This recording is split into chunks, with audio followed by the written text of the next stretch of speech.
Ever hear that phrase that the devil can kill, steal, and destroy? What if I told you that the devil cannot lie? Why can he not lie? Because the devil is a lie. It's been fabricated. The church made up the boogeyman of the devil, aka Satan, Lucifer, or whatever else you want to call him. It's all about the control the people, to scare them to stay within the church. And they use it well. Right here in my notes, right? 1 Corinthians 5:5, right? They use this, hand this man over to Satan for the destruction of the flesh, so that his spirit may be saved on the day of the Lord. Paul was stating this, but we're gonna talk later on another time really what that statement is. But the church will utilize this as if you go out and you leave the church, the devil's going to get you, right? Or you ever hear people say, the devil made me do it. I did it because the devil made me do it. No, you did it yourself. Because the whole concept of this belief system, of this Christianity, is built on this fearfulness. All right, this all comes down to translations, right? So when we look at this word Lucifer, aka devil, and a supernatural Satan leading an army of fallen angels against God are not found in the original Torah or the authentic Hebrew prophetic traditions, the prophecies. This is all done in a post-exile of Jewish apocalyptic literature, especially on the Greco-Roman syncretism and later on a Christian ideology. It was never a name. Lucifer was never a name for Satan. This was a later concept that was created by the church.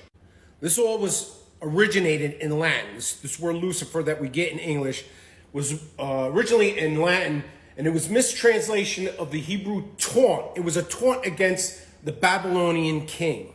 And this is in Isaiah 14:12, meaning shining or boastful one of the dawn. So basically, shining, boastful one of the dawn. It was described as a fallen Babylonian king, not a falling angel. Later in Christian tradition associated this devil, this Lucifer, was done in the Latin Vulgate, which was in the 4th century.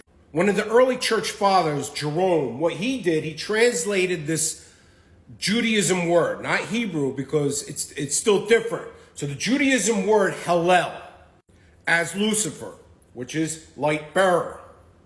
Then later on, we see here the church fathers of Origen and Jerome linked Isaiah's passage to Satan's as the falling angel.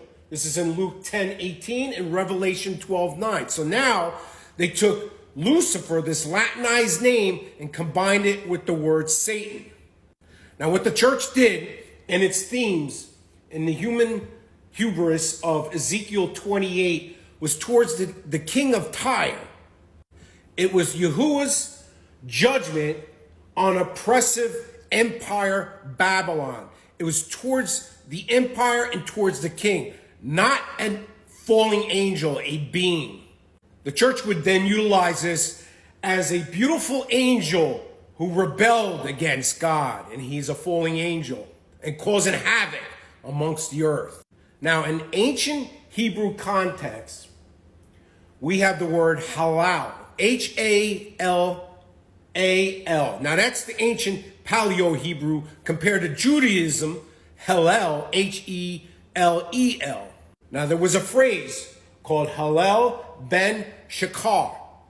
It was a taunt against an arrogant king of Babylon. This is Isaiah 14:4, not Satan. What are some of the other extended meanings of this halal? It's also to praise, all right? So it could be a flip side of to praise as in hallelujah, not hallelujah, which the common translation today is. And that's a whole other title, a whole other topic to discuss regarding Jehovah compared to the other true names. So Hallelujah, which is praise Yah, Y-A-H, which we have the original creator, the Father, Yahuwah. It is to boast. It also is to shine or boast as one of light, authority, and this also can mean about human pride. So it has quite a few different meanings on how it's being presented, but the core of it is also used to describe someone's pride, their boastfulness, they're being like self-righteous, the light within them. Now, when the vowels were added later in the Masoretic texts, in the scribes during the 6th and 10th century, Halal, which is to shine, shifted to Helel. The ancient Hebrew, Paleo-Hebrew word halal, Halal, which is to shine, shifted to the Judaism, Aramaic, or the square script, Helel, which was a noun form meaning bright one. So from shining to bright one, and or morning star. See the shift? Now the Septuagint, which I already discussed in other videos regarding what the Septuagint was, and this is all based on modern translations or Bible versions that are based on this book of Septuagint, the transliterations from Aramaic Judaism square script, not the ancient Hebrew, Paleo-Hebrew language. This book was the 3rd century BCE, before Common Era, translates Helel, Helel, as the Greek word Hios, which is dawn bringer. All right, so you got morning star and dawn bringer. Dawn bringer, sun, Sunday service, correct? Venus, the morning star.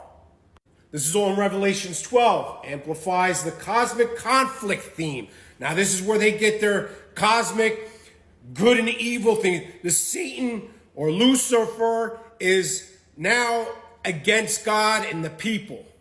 Now here's the difference. Here's the flip side. The Hebrew view, the ancient Hebrew view, is, oh, how you've fallen, O boastful king.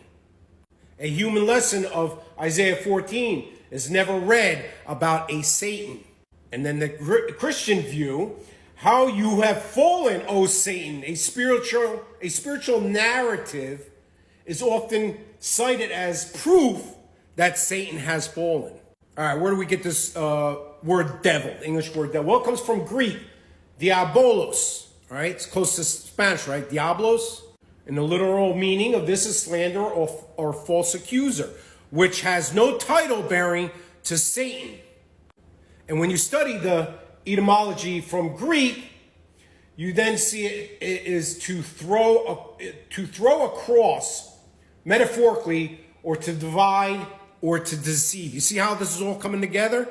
So the church combined all these verses into one mixing pot, meaning the devil, Satan, Lucifer, or whatever other evil word they want to use. You want to know what ancient Hebrew, Paleo-Hebrew belief system? It was described in Job 1 and 2. What Satan is? Well, that's going to be on another topic, but I'll give you a hint. It's not an individual being fallen from heaven, because in ancient Hebrew, Satan is actually Ha-Satan, the Satan. It's an office. It's a prosecutor's office. So the heavenly prosecutor's office is still at work today, but it's not what you think as a Satan or devil to attack. And that we will talk later in the next episode. Shalom, everyone.